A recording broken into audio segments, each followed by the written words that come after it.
Hello दोस्तों, हमारे channel अनमोल निवेश में आपका स्वागत है। अगर आप माइक्रो कैप, स्मॉल कैप तथा मिड कैप में इन्वेस्ट करते हो तो रिस्क रिवॉर्ड रेशियो जो होता है वो हमेशा आपके फेवर में होता है। स्टॉक का मूवमेंट किसी भी तरफ हो सकता है, कभी ऊपर जाएगा कभी नीचे जाएगा, ये आपके कंट्रोल में नहीं होता। इसलिए आप उतना ही पैसा माइक्रो कैप, स्मॉल कैप में इन्वेस्ट करें जो अगर खोना पड़े तो खोने के लिए आप रेडी हैं।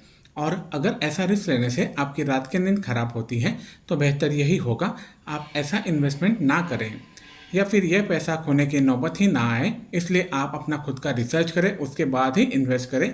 चॉइस आपका है। अगर कंपनी अपना सेल्स बढ़ाती है, नेट प्रॉफिट बढ़ाती है, सबसे इम्पोर्टेंटली एक्सपेंसेस कम रखती है और एक्सपांशन को अच्छे के तरीके से एग्जीक्यूट करती है तो कंपनी ज़रूर मल्टीबैगर बन सकती है। लार्ज कैप कंपनी का सेल्स प्रॉफिट काफ़ी बड़ा होने के कारण से जो ग्रोथ मेजर किया जाता है वो परसेंटेज में कम दिखता है और इस कारण से उनके ग्रोथ भी स्टेडी होते हैं। लेकिन micro cap, small cap company का सेल्स प्रॉफिट पहले कम होते हैं जिसके कारण से इनके ग्रोथ के आंकड़े काफ़ी बड़े आते हैं। इसलिए ये कंपनियां बहुत जल्दी मल्टीबैगर बन सकती हैं। और ये कंपनियां जब लार्ज कैप बन जाती है तो उनके साथ भी सेम प्रॉब्लम होता है, लेकिन आपका पैसा तब तक कई गुना बढ़ जाता है। आज हम एक स्मॉल कैप पाइप मैन्युफैक्चर करने वाली कंपनी के बारे में बात करेंगे जिसका मार्केट कैप है 2733 करोड़ रुपीस, करंट प्राइस है 1354, 52 वीक हाई है 1400, लो है 380, स्टॉक का पी है 52 और इंडस्ट्री पी है 17.9, मतलब एक ओवर वैल्यूड स्टॉक है। लेकिन पूरी जानकारी लेने के बाद आपको भी ये कन्विंस हो जाएगा कि यह स्टॉक ज़रूर इन्वेस्टेबल है, अच्छे रिटर्न, काफ़ी अच्छे रिटर्न इसमें मिल सकते हैं। इसका डेट टू इक्विटी रेशियो है 0.28%, फेस वैल्यू है 10 रुपीज़, आरओई है 19.6 और आरओसी है 22.8। प्रमोटर का होल्डिंग है 48.20%, नेट प्रॉफिट है 52.5 करोड़, एफआईआई होल्डिंग है 6.49%। हाल ही में एफआईआई ने अपना शेयर होल्डिंग 0.73% से बढ़ा दिया है। कंपनी के सेल्स ग्रोथ की अगर बात की जाए तो हम देख सकते हैं इसका टीटीएम आ रहा है 47%, पिछले 3 साल में 46%। कंपाउंडेड प्रॉफिट ग्रोथ आ रहा है टीटीएम 55%, पिछले 3 साल में 120%। स्टॉक प्राइस सीएजीआर आ रहा है पिछले 1 साल का 238%। रिटर्न ऑन इक्विटी भी अच्छी तरह से बढ़ रहा है। हाल ही में ये कंपनी लिस्ट हुई है 2022 में एक्सचेंज पे। इसके कारण से इसमें कंपाउंडेड सेल्स ग्रोथ के आंकड़े जो हैं 3 से 5 साल और 10 साल के हिसाब से नहीं मिल पाते हैं। कंपनी के बिजनेस डिटेल की अगर बात की जाए तो हम आपको बता दें ये कंपनी मैन्युफैक्चर और एक्सपोर्ट करती है स्टेनलेस स्टील पाइप्स और ट्यूब्स को। इनके मेनली 2 प्रोडक्ट्स होते हैं, सीमलेस ट्यूब्स और पाइप्स और वेल्डेड ट्यूब्स और पाइप्स। ये कंपनी का मैन्युफैक्चरिंग प्लांट है भुज बचाव हाईवे पे गुजरात में, जिनका टोटल इंस्टॉल्ड कैपेसिटी है 10,800 मेट्रिक टन पर एनम। उनका अभी करंट यूटिलाइजेशन रेट हो रहा है 90%। कंपनी अभी एक्सपेंशन मोड में है। इसके लिए कंपनी अपने सीमलेस पाइप्स और ट्यूब्स का कैपेसिटी जो है 3,600 मेट्रिक टन पर एनम से 9,600 मेट्रिक टन पर एनम पर लेके जाना चाहती है। और वेल्डेड ट्यूब्स और पाइप्स का कैपेसिटी जो है वो 7,200 मेट्रिक टन पर एनम से 14,400 मेट्रिक टन पर एनम पर लेके जाना चाहती है। इसके साथ साथ मदर हॉलो पाइप जो होते हैं वो फिलहाल कंपनी प्रोक्योर कर रही थी बाहर से, अभी ये कंपनी खुद से ही मैन्युफैक्चर करेगी। उनका कैपेसिटी होगा 9,600 मेट्रिक टन पर एनम। ये कंपनी का एक्सपोर्ट जो है वो 3% थे FY20 में, जो 10.5% हो गए हैं FY22 में। ये कंपनी 20 अलग अलग देशों में एक्सपोर्ट करती है अपने प्रोडक्ट, जैसे कि Brazil, UK, Israel, European union इत्यादि। इस कंपनी का रेवेन्यू जो आता है वो इंजीनियरिंग डिपार्टमेंट से आता है 60%, केमिकल से आता है 31% और बाकी से आता है 9%। ज्योग्राफी के हिसाब से देखा जाए तो डोमेस्टिक बिजनेस से आते हैं 46%, स्टॉकिस्ट या फिर ट्रेडर्स जो खरीदी करते हैं उसमें आता है 44% और एक्सपोर्ट्स आता है 10%। इस कंपनी को ISO सर्टिफिकेशन मिल चुका है, जैसे कि ISO 9001 2015, ISO 14001 2015, इस प्रकार से सर्टिफिकेशन प्राप्त हो चुके हैं। इस कंपनी के क्लाइंट्स ग्रुप में आते हैं अलग अलग Adani group, L&T, Amul, ITC, Cipla इत्यादि। हाल ही में कंपनी ने नए कस्टमर जोड़े हुए हैं जिसमें आते हैं ओस्मेटल Steel Solutions, Technip India Limited, Nectar Life Sciences Limited, J K Paper Limited, Hikal Limited इत्यादि।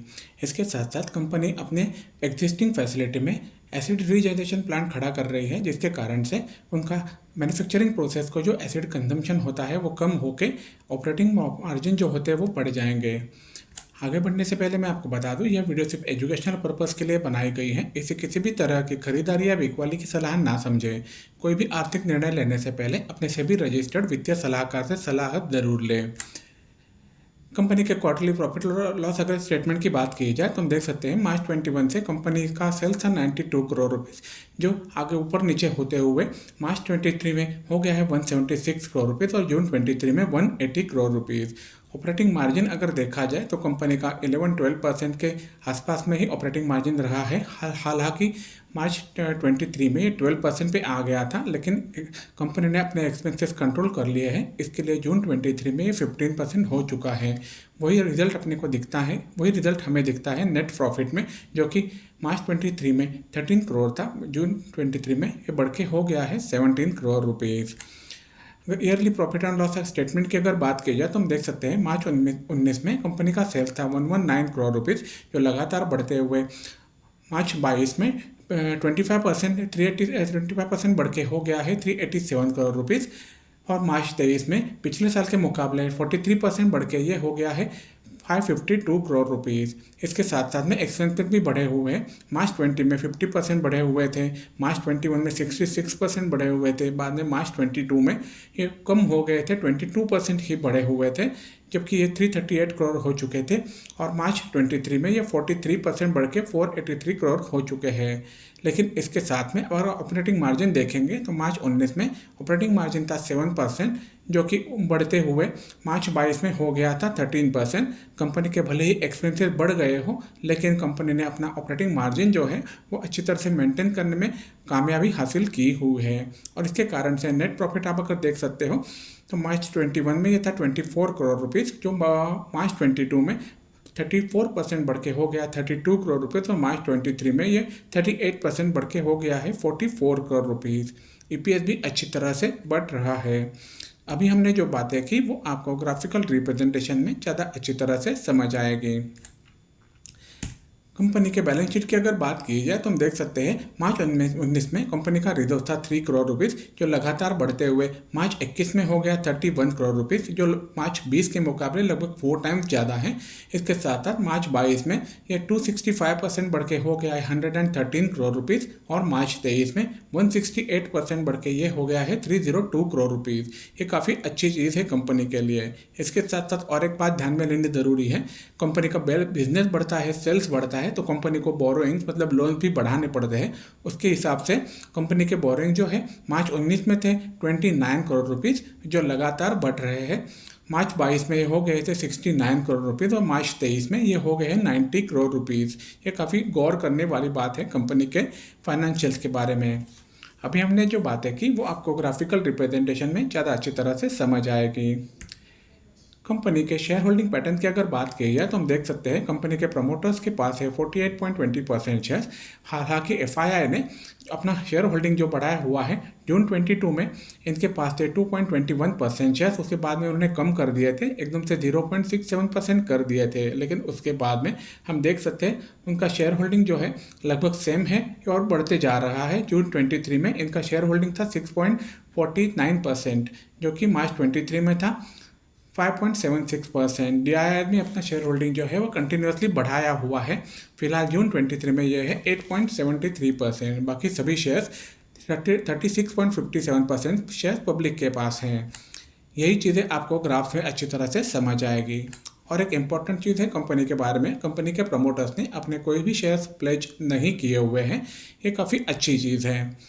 और इसमें एक बहुत बड़ी इम्पोर्टेंट चीज़ है, कंपनी में जो इन्वेस्ट करने वाले लोग हैं इन्होंने कोटक महिंद्रा ग्रुप, आशीष कचोलिया सर, इन्होंने भी अच्छा खासा इन्वेस्टमेंट किया हुआ है। जैसे कि आप देख पा रहे हैं कोटक महिंद्रा ग्रुप ने 4.35% का इन्वेस्टमेंट है, आशीष कचोलिया सर ने 1.97% का इन्वेस्टमेंट किया हुआ है इस कंपनी में।